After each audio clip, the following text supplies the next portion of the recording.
Hello and welcome to 11FS Spotlight. I'm Maurìcio Magaldi, Global Strategy Director for Crypto here at 11FS.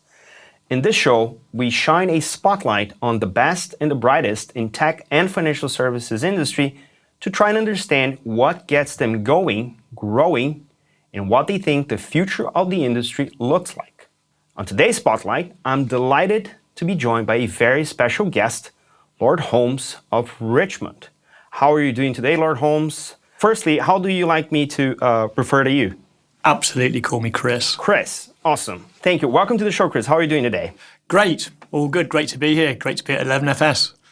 Awesome. So on today's show, we're going to talk about Lord Holmes' career, take a mini deep dive into the Electronic Trade Documents Bill so we can unpack it for the audience. So let's start off with that. Let's do a quick dive into your career, Chris. Can you tell us a little bit about your origins and how you get to where you are today? Sure. And first, again, a great pleasure to be with you today. I'm incredibly fortunate. I grew up in the West Midlands, working class town. Was lucky enough through sport and education to travel around the world and end up where I am now. I was lucky to get a place at Cambridge University. I was on the Great Britain swimming team for 17 years. And through all of that, there's been a thread of technology all the way through it, helping me, helping other people. So I've always had that right from the outset, right from having a ZX Spectrum computer. And unfortunately, it's only the older people listening to this who will have any idea what a ZX Spectrum is. But they all need to trust me. It was fabulous at the time. And what is the journey for someone to become a Lord? I mean, what was your journey to get into that role? I could never have imagined being in the House of Lords. As I say, I grew up in a post-industrial, working class town.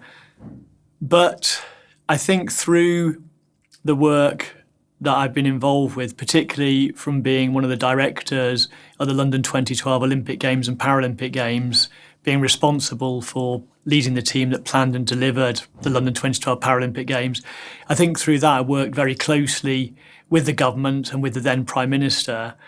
And nobody really knows how these things come about, but I think through doing that work over so many years, I was just asked if I would be interested in joining the team in the House of Lords, and obviously I was more than delighted. That is interesting. So usually when we have an upbringing through sports, athletes have that kind of a North Star, purposeful, existence. So right now, what is your North Star? What gets you going? It's all about potential. So individually for me, to try and ensure that I'm doing purposeful, meaningful stuff and trying to deliver on my potential with what I've been lucky enough, blessed with to be born with and develop. Broader than that, it's really about that sense of talent and technology and trying to meld those two things together, because that's where the magic always comes from. And certainly in this country right now, we're not enabling, empowering, emancipating, unleashing all of that bright, brilliant, beautiful talent which exists in every single one of us. And we are not focusing enough. We are not developing enough. We are not experimenting, proofing, starting and scaling all of the opportunities that exist with all of the new technologies, both in terms of public good, common good, and private good. Awesome. I think there's an amazing segue into the core of our conversation today, which is the Electronic Trade Documents Bill. So let's start from the top, right? Can you give us a little rundown of what the bill is and how important the bill can be for the UK? The Electronic Trade Documents Bill is probably one of the most important bills that no one's ever heard of. It's a very straightforward bill in many ways. It's a pretty short bill, but its potential is as good as infinite. So in simple terms, what it does is just enable trade documents to be accepted in electronic form. Now, I imagine lots of people tuning into this are thinking, well, surely that's been the case for decades. We're all aware of smart contracts and the development of those in recent years. But the issue with trade documents is because they're possessive in nature. So take a bill of lading, for example. It's possessive in nature. So in simple terms, you hold the paper, you hold the goods. So up until relatively recently, it wouldn't have been possible to come up with a solution, particularly an electronic solution, to that problem. Because imagine if you'd done it, say, let's talk very oldie world, if people, say if you'd said, we'll do it on a PDF, and you flip it over, but you go, but how many people have got this PDF? How could you possibly know that I'm the only person holding this PDF and thus able to possess the goods? You can't. So the beauty of this bill, though it's called Electronic Trade Documents Bill, yes, it's to do with trade documents. Yes, it's to do with the electronic basis of them. But in reality, from our point of view, it's a fabulous example of a technology bill. And the current technology, obviously, blockchain, enables this possibility to have immutability, to possess that electronic trade document and be able to assert that through possession of that electronic trade document, you possess those goods, whatever they may be, on a boat, on a plane, wherever they are, you hold the document, you hold the goods. So it's a super example of bringing together the technology which we now have, the beauty of common law, and doing it through the UK Parliament. So that's the mission. It's an incredibly straightforward bill, but its potential is extraordinary. And I like the way I usually, when we talk to clients, usually come with a few adages that help us kind of frame the scenario. And one that I really like is simplicity wins, which is like stolen from Apple. Sorry for that, Apple. But I think that's also the beauty of the bill as it stands right now, is that yes, there are technologies that solve this problem, and we're probably not using it because, probably a lack of existing regulatory or framework or rules around it. And it seems obvious that this is supposed to be adopted in the time we're in. Now, what would be any blockers for that? I mean, it seems obvious that this is logical, but logic not always happens. So what are the blockers right now? No, exactly. We'll always know from any sweep of history, logic, common sense, the best solution doesn't necessarily always win. This is a really straightforward, simple and effective solution, and it needs to win. In terms of blockers, not so many. There's some very interesting legal debates to have on some of the finer points around possessibility. And we had a very good session last week where we had all of the lawyers in for a committee session with them where we questioned them on those deep legal points. We don't need to dwell on those right now, but it's right that in that committee session, we went into the detail on those to assure that the bill would work, not just from a practical point of view, not just from a technological point of view, but crucially from a legal point of view. And again, the beauty of common law being that it doesn't need to be prescriptive. It enables, it's permissive rather than prescriptive, permissive rather than mandatory. And it means that if there are issues going forward, as with any other issue within common law, it can be resolved through the courts of England and Wales. So very neatly structured. So no necessary blockers or barriers, but the biggest issue, without question, both through this legislative process and even more importantly, once the bill comes into law and is enacted, it needs to be communicated. We need to ensure that all those people involved in trade are able to get communicated with, connected to, and through that enabled to have the comfort of understanding and appreciation of what this can do, and thus the confidence to act. Because the biggest risk, not so much a blocker, but the biggest risk is we pass this bill And because it's permissive, quite rightly, rather than mandatory, nobody uses it. Got it. Now, there's one thing that, if I'm not mistaken, the number of international trade contracts that follow the UK law as a basis is around 80% globally, right? That is obviously a global standard in nature and in practice. Now, with this bill being approved and the solutions that support the bill in the real world coming to fruition, what do you expect this to be in terms of impact around the world, given the importance of the UK law for international trade? Precisely, you put your finger on exactly the issue. The certainty, the legal certainty that you can have through English law over centuries is exactly why you see trading parties doing their agreements under English law, even if nothing about that contract, nothing about that agreement has anything to do with putting one foot on the soil of the United Kingdom, because you have that legal certainty and all of that history. That's incredibly important, as we know, in business to have that. So once we get the bill into law, I think it will have incredible potential globally, and it fits neatly with the model law Melita, which is out there at the moment, and nations have signed up to that. It fits very neatly with what's happening in Singapore, and they're very focused and keen on what we're doing. If we get it together, if we get the right pace through the last bits of the legislative process, we should be the first G7 nation to pass such a bill.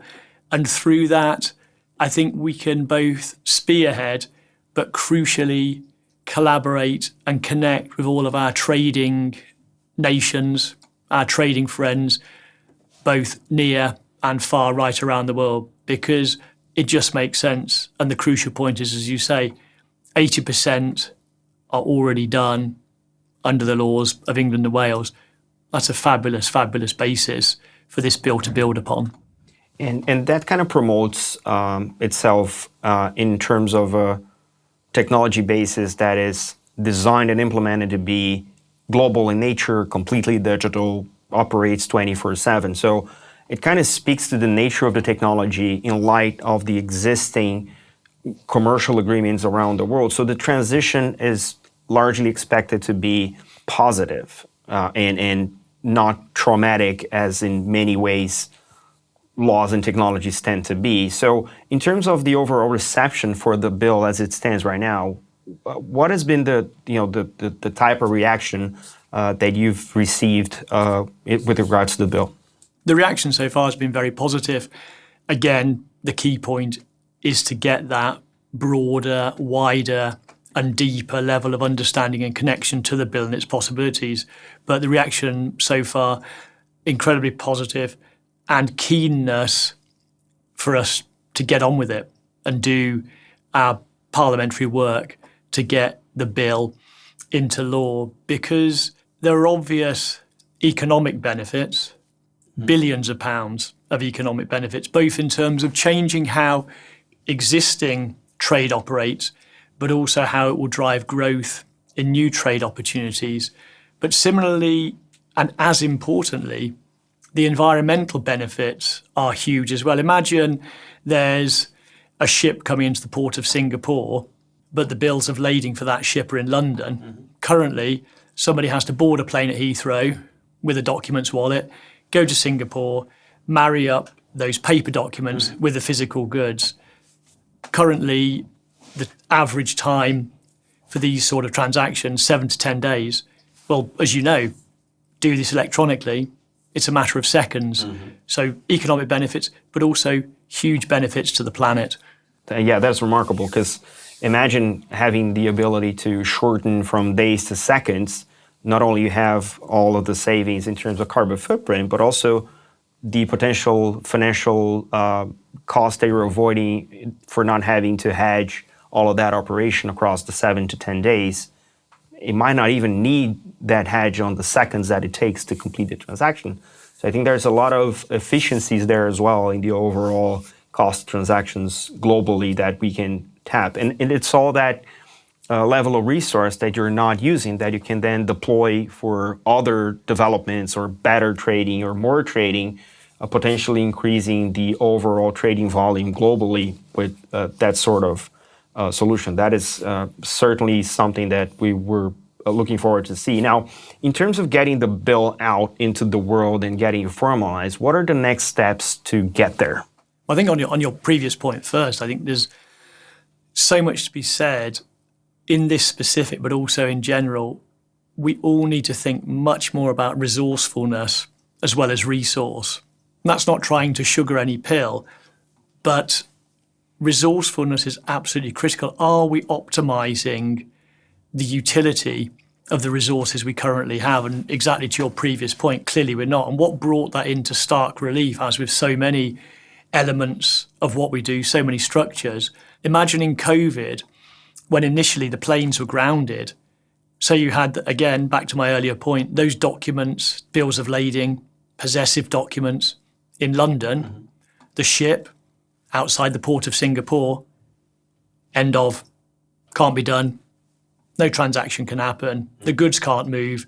The documents can't move. All of that potential fluidity in the trading process, all of that economic activity, all of that optimizing of the resources we have just gone. So I think that really brought it into stark relief. To the point, we have completed committee stage on the bill. We have a public session to do in a few weeks. That will be then the Lords part of the bill sorted. It will go down to the Commons, and that will be a relatively short process because we've done all of the public bill committee work on it. So that just simply means going into all of the finer points and the details, having witnesses and going into the technical details of the bill. All that's done. So looking for getting the bill through the parliamentary process to the King, getting royal assent and getting it done by the spring this year, which would be a great thing to have it through that process. And as I said earlier, then really the work becomes about socialising the benefits of the bill, getting it out there and doing so much work through all of the bodies, all of the organisations who need to know about this to enable it to become the way we all do trade in short order. That is a lot of opportunities for both the trading companies, but also technology companies and obviously other governments and legislators as well. So as we kind of come towards the end of our spotlight, one last question is if you could give governments and legislators a piece of advice, what would that be? It's a great question, and I would never give anybody, be it government, legislators, any advice that I wouldn't take and target directly at myself as well. And that advice is work harder, work smarter, and particularly in this space, really think more and connect more around this whole talent and technology piece, around the opportunities that these new technologies create. If we get this right, there'll be so many fabulous experiments, startups, scale-ups, sell-ups, hopefully on the London Exchange. Crucially, across all government departments, what the technologies can do, again, is as good as infinite at this stage. There's no question about it. If we get it right, we have to get it right, we have the potential to completely reimagine the social contract, that relationship between citizen and state for the benefit of both.